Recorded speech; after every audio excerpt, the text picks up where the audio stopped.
Hey guys, SQL यानी structured query language. तो ये स्ट्रक्चर्ड क्वेरी लैंग्वेज क्यों बनी? ये स्ट्रक्चर्ड क्वेरी लैंग्वेज बनी है डेटा को हैंडल करने के लिए।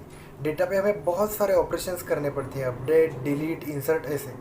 आपको एक मैं एग्जांपल लेता हूँ। अगर मेरा एक शॉप है, वहाँ पर 5 एम्प्लॉयज़ काम कर रहे हैं, तो उन 5 एम्प्लॉयज़ के लिए मैं नंबर असाइन करूँगा 1 to 5। उसके बाद उनका नेम लिखूँगा, उसके बाद उनका फ़ोन नंबर लिखूँगा, उसके बाद वो क्या काम कर रहे हैं वो लिखूँगा। लेकिन अगर इसमें से एम्प्लॉय नंबर 3 मेरा शॉप छोड़ के चला जाता है, तो मुझे वो डेटा डिलीट करना पड़ेगा। वो रो जो है वो हटानी पड़ेगी नंबर 3 की। लेकिन अगर मैं ये सारा वर्क एक नोटबुक में करता हूँ तो भी चल जाएगा, क्योंकि ये 5 ही तो एम्प्लॉयज़ है। लेकिन आप यूट्यूब का एग्जांपल लो, अमेज़ॉन को लो, व्हाट्सएप को लो, इतने सारे लोग एक ही दिन में उनके साथ इंटरेक्ट कर रहे हैं। अमेज़ॉन को लो, इतने सारे प्रोडक्ट्स वो बेच रहे हैं, बहुत सारे प्रोडक्ट्स उनके पास आ भी रहे हैं। तो इसमें से बहुत सारे लोगों के रेटिंग्स भी लेने पड़ते हैं, और रेटिंग कितने आते हैं, किसी के लाइक्स आते हैं, किसी के डिसलाइक्स आते हैं। यूट्यूब पर जाइएगा, बिलियन ट्रिलियन वीडियोज़ अपलोड होते हैं और उसमें से कुछ वीडियोज़ डिलीट होते हैं। कुछ लोग कमेंट्स कर देते हैं, कुछ लोग लाइक करते हैं और कुछ लोग डिसलाइक भी करते हैं। अगर इनको अब ये पता करना है कि एक दिन में कितने लोग वहाँ पर वीडियो अपलोड कर रहे हैं, तो वो कैसा पता करेंगे? उनको कुछ ना कुछ डेटा से इंटरेक्ट करने के लिए कुछ टूल तो चाहिए। डेटा तो हमारे पास आ रहा है, लेकिन उसमें से हम कुछ भी फाइंड आउट नहीं कर सकते जब तक उस डेटा के साथ इंटरेक्ट करने के लिए हमारे पास कोई टूल नहीं है। तो एसक्यूएल एक ऐसा ही टूल है जिसको हम लेके डेटा के साथ इंटरेक्ट कर सकते हैं। अब इसे स्ट्रक्चर्ड क्वेरी लैंग्वेज बोला है। ऐसा क्यों बोला है?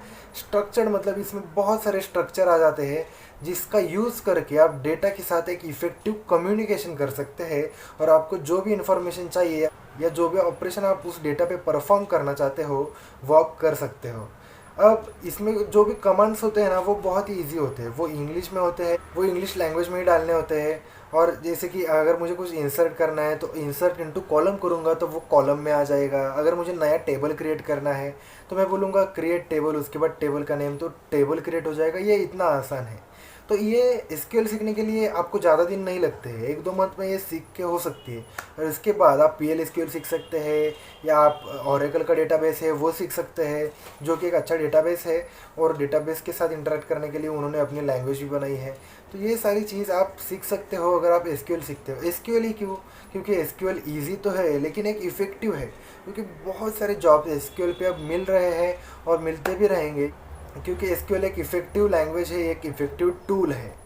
तो मैंने अपने चैनल पे बहुत सारे वीडियोस डाले थे, C++ का डाला था, या गेमिंग डेवलपमेंट के बहुत सारे वीडियोस डाले थे।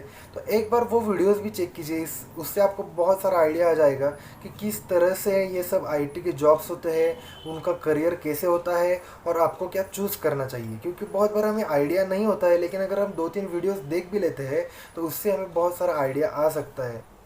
अब देखते हैं कौन से ऑपरेशंस हम कर सकते हैं। कि आपको छोटी सी आइडिया दे देता हूँ। जैसे कि मुझे कुछ इंसर्ट करना है। पहली बात तो मुझे टेबल क्रिएट करना पड़ेगा एम्प्लॉयज़ का या डिपार्टमेंट्स का। जैसे कि कोई भी डेटाबेस हो उसमें पहले टेबल क्रिएट किया जाता है, तो वो टेबल क्रिएट किया जाएगा। उसके बाद उसमें अगर मुझे कोई एक्स्ट्रा कॉलम ऐड करना है, अगर मैंने पहले फ़ोन नंबर्स नहीं लिए थे लेकिन अब मुझे फ़ोन नंबर्स लेने हैं, तो मैं उसका एक एक्स्ट्रा कॉलम ऐड कर सकता। अगर मुझे कुछ कॉलम्स डिलीट करने हैं तो वो कॉलम्स मैं डिलीट कर सकता हूँ। अब मुझे कुछ रो डिलीट करनी है, मतलब एक ही एम्प्लॉय का कुछ ना कुछ डिलीट करना है, या सारा डेटा एक ही एम्प्लॉय का डिलीट कर देना है, तो वो कर सकता हूँ। उसके बाद मेन पार्ट ये है कि एक टेबल हो गया, लेकिन 2 टेबल के साथ हमें इंटरेक्ट करने हैं। इस टेबल में से हमें डिपार्टमेंट चूज़ करना है, और इस टेबल में से वो वाले एम्प्लॉयज़ चूज़ करने हैं जो उस डिपार्टमेंट में काम करते हैं।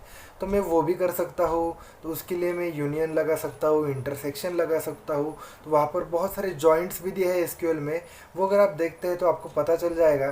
तो ये सारे ऑपरेशंस परफॉर्म करते हुए क्या होता है, एसक्यूएल एक इफ़ेक्टिव टूल बन जाता है, जिससे हम डेटाबेस के साथ इंटरेक्ट कर सकते हैं।